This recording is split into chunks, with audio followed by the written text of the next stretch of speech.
உறவினர் ஒருத்தர் கல்யாணத்துக்காக என்னை கூப்பிட்டு இருந்தாரு. அவரோட கல்யாணத்துக்காக நான் போவதுக்கு காலையில் எழுந்திருச்சு குளிச்சு முடிச்சுட்டு மொய் கவர் வாங்கி அதில் பணத்தை வச்சுட்டு என் பேரையும் அட்ரஸையும் எழுதிட்டு அவருடைய செய்வனுக்காக நான் அங்கே போய்கிட்டு இருந்தேன். அப்போது அவசரமாக எனக்கு மண்டபத்துக்குள்ளே போயே ஆகணும் அப்படின்ற ஒரு சுச்சுவேஷன். ஏன்னா என்னோட ஆஃபீஸ் மீட்டிங்லேருந்து கால் பண்ணாங்க, கொஞ்சம் சீக்கிரம் வாங்க அப்படின்னு சொல்லி. அப்போ தான் அவசரமாக அந்த மண்டபத்துக்குள்ளே நான் போனேன். அப்போது வெளியில் ஒரு பெரியவர் கையில் ஒரு சின்ன தூக்குவாளியோட ஒரு பொம்பளை கிட்ட சண்டை போட்டுக்கிட்டு இருந்தார். அப்போது என்னதான் நடக்குது அப்படின்னு சொல்லிட்டு அந்த பெரியவரை நானும் பார்த்தேன். அந்த பெரியவர் ரொம்ப அமைதியாக தான் இருந்தார். ஆனால் அந்த அம்மா தான் அந்த பெரியவரை பயங்கரமாக சத்தம் போட்டு கத்தி திட்டிக்கிட்டு இருந்தாங்க. என்னதான் நடக்குதுன்னு அப்போ கூர்ந்து கவனிச்சுக்கிட்டு இருந்தேன். வேற எதுக்காகவும் அந்த பெரியவர் நிற்கல, சாப்பாட்டுக்காகத்தான் அந்த இடத்துல நிற்கிறாரு அப்படின்றது அந்த அம்மா கத்துறதுக்கு அப்புறம் தான் தெரிய வந்துச்சு. அப்போ தான் அந்த அம்மா திட்டுற சத்தம் எனக்கு அப்படியே ரொம்ப மனசை கஷ்டப்படுத்திருச்சு. யோ, உனக்கெல்லாம் அறிவே இல்லை, எவ்வளோ பெரிய மண்டபம் இது, நீ எல்லாம் தூக்குச்சட்டியை எடுத்துக்கிட்டு இங்கே கல்யாண சாப்பாடு போடுறதுக்கு முன்னாடியே வந்துட்ட, எல்லாரும் சாப்பிட்டு முடியட்டும், ஏதாவது மிச்சம் மீதி இருந்துன்னா அப்போ கூப்பிட்டே கொடுப்பாங்க, அது வரைக்கும் போய் ஒரு ஓரமாக நில்லு அப்படின்னு அந்த அம்மா அந்த முதியவரை பார்த்து கத்திக்கிட்டு இருந்தாங்க.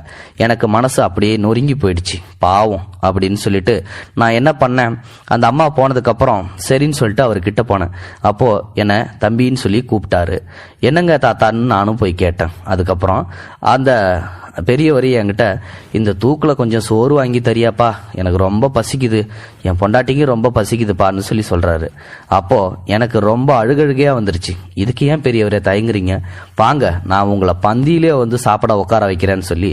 இல்லை தம்பி, பந்தியெல்லாம் உட்கார விட மாட்டாங்க, என்னை எப்படி சத்தம் போட்டு போனாங்க பார்த்தீங்களா, அட பெரியவரை நீங்கள் சும்மா இருங்க, என் கூட வாங்க, யார் என்ன சொல்கிறாங்கன்னு நான் பார்த்துக்கிறேன்னு சொல்லி உள்ளே கூட்டிக்கிட்டு போனேன். சிலரோட பார்வை ஒரு மாதிரியாக இருந்தாலும் எதுவும் நான் பேசலை. ஆனால் குசு குசுன்னு முதுகுக்கு பின்னால் சிலர் முணங்குனாங்க. நான் அதெல்லாம் கண்டுக்கவே இல்லை. 2 பேரும் வயிறார சாப்பிட்டு வெளியில் வந்து ரொம்ப சந்தோஷமாக நான் இப்போது மொய்க்கவரை கொடுத்துட்டு அப்போ திரும்பி பார்க்குறேன். இப்போவும் அந்த பெரியவர் ரொம்ப கூச்சத்தோடையே நின்றுக்கிட்டு இருந்தார். இன்னும் என்ன வேணும் தாத்தான்னு கேட்டதும் வயிறு நிறைஞ்ச மாதிரி இந்த தூக்குவாளியும் நிறைஞ்சா சந்தோஷமாக வீட்டுக்கு கொண்டு போவேயா அப்படின்னு சொன்னார்.